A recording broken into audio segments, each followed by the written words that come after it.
sicures son los instrumentos que se practican y pueden ser de un bombo y de varios bombos. Hace 4 años se viene realizando este concurso a nivel de la universidad, pero a nivel del pueblo existen los grupos musicales,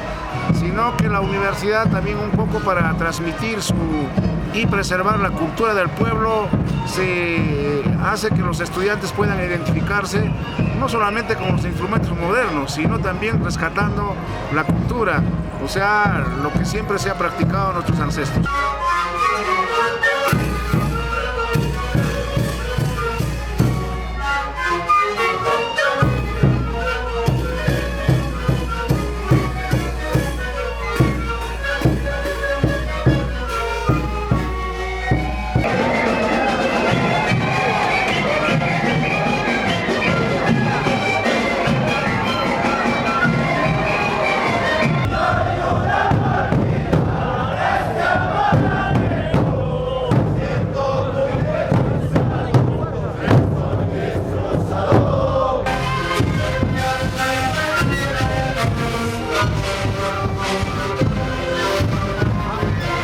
El objetivo de este tipo de eventos es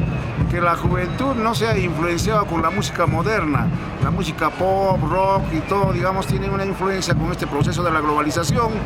y hacemos que nosotros contrarrestar de manera que los jóvenes sepan valorar lo nuestro que tenemos. Adiós, casita querida, ya me voy a despedir.